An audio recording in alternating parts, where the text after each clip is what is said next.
Hello, it's just me alone by myself tonight. I've just finished the first 12-hour shift I've ever done, surprisingly enough, on a engine company in San Francisco. We're right down by I think the Bank of America building, the Pyramid, the Engine 13 company, which is directly opposite that. So which is pretty cool in itself, because from now on, whenever I see any pictures of San Francisco and I see the Pyramid, I can say, yep, I've worked just at the base of there. Well, not really work, but gone to work with them, you know what I mean. It's been a very interesting day. It certainly ticked some boxes for me and just things that were pretty cool to do. I got me first, obviously I've had a few ride-alongs on the fire engine itself with the sirens and the lights going, and no matter how long I've been a paramedic and how long I've been driving around in blue lights and sirens, there's something very cool about going out in a big San Francisco fire engine flying through the streets of downtown San Francisco, and it was just really rather cool. I've taken a little video of that and I'm uploading that as we speak, and hopefully you'll get that shortly in the next couple of hours, because the Wi-Fi is still really slow, but at least it works. Which brings us to the day. I think we had 4 medical calls and 3 fire calls. All the fire calls were false alarms, thankfully. The medical calls, I think we had 1 genuine patient, the rest sort of didn't need an ambulance at all. But it was a very enjoyable day, but also left us with a few thoughts which I'm going to share with you. Firstly, the good things, well, they're all good things anyway, but the things that I've really enjoyed today is spending time with the engine company themselves. They're a big, you can tell it's just a big family affair in that engine house. I'm sure it's the same in all the engine houses here. It's not the same as going to work on an ambulance where you're just working with one person. When I went in this morning, it felt a little bit awkward for me, because you could tell you were going into a solidly formed team who've been together probably a long time, with one very powerful, wonderful woman seeming to rule the roost, Wilma. Oh, she'll kill us for that. Willa, sorry Wilma. Willa was the driver of our engine. She was also the cook for the day, and she told me off a couple of times for moving when I wasn't meant to. That was just when I was pushing the trolley around the shopping centre as well, when we were getting the lunch food in. But we went off on a few jobs.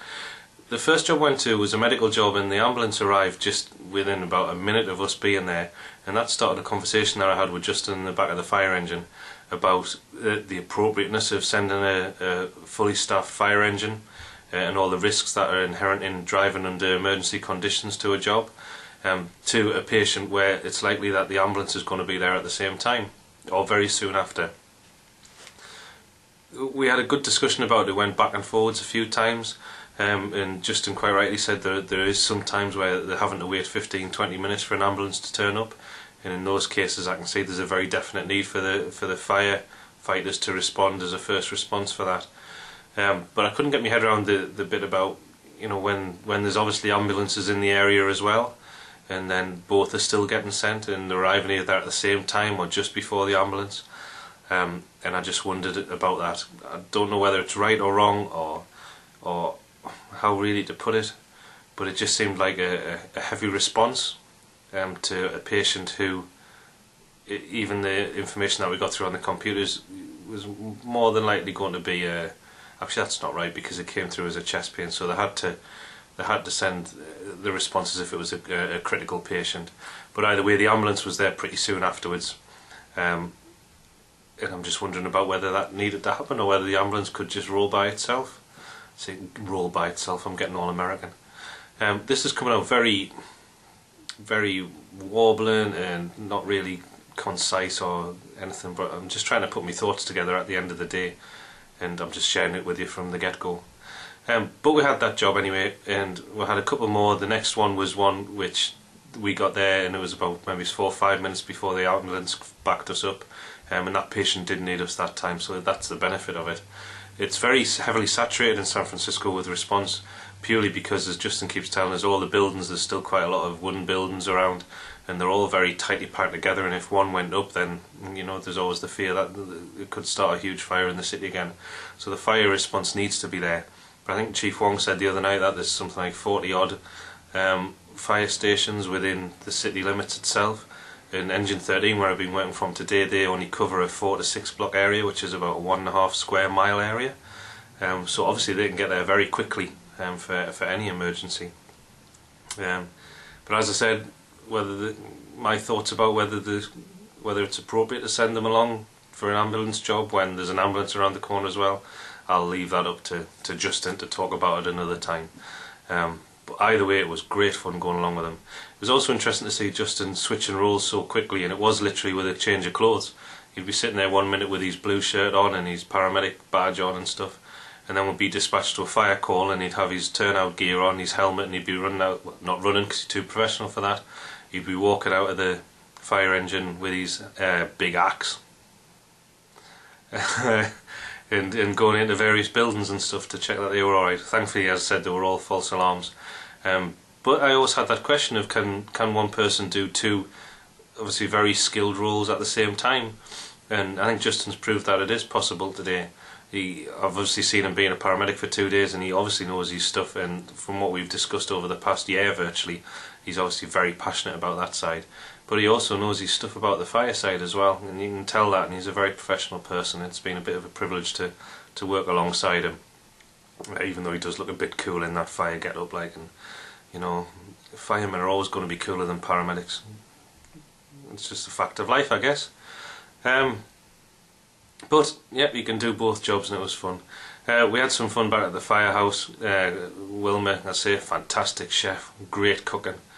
And it's been a good day. We've had a bit of a bad news for tomorrow, in that there's no ambulance for us to go on tomorrow now.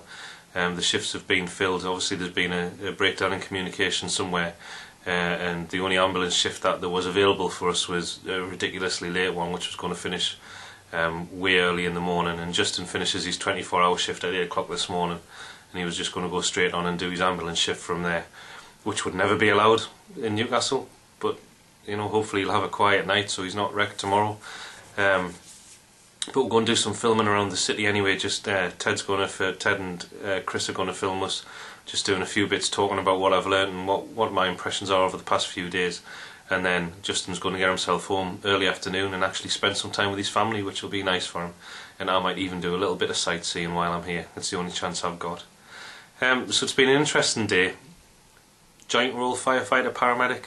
I can see the excitement in it. I can see why some people will like it, the variety that you're going to get. But I don't think it's for me. I don't think I would like to do it. Or maybe I'm just saying that because I know I can't. I don't know. But I'm a paramedic. You know, that's all I've ever wanted to be in life, and I'm here doing it. I'm doing it in San Francisco as well, which is pretty amazing. But I don't think I would like to be dual qualified. I think I'll stick to what I'm doing. But it's been a good day. It's been a great day, especially flying around on the fire engine. I'm back with engine 13 on Sunday, so I'll get some more of Willa's cooking hopefully then. She said it was really spicy tonight, but it was nothing. I can handle your spicy beans anytime, Willa. But we'll see about that in the morning. Yeah. But that's my thoughts for today. There's a couple of things to think about. I'll just quickly apologise for not being able to Twitter or update Facebook on the move because my iPhone is now broken. So there's some God against internet against me this week because everything's going wrong when I'm trying to share things with you. But hopefully I'll get this uploaded and you can have a look at this and you can leave some comments and we'll chat about it another time. That's it for tonight, and I will see you tomorrow. Good night.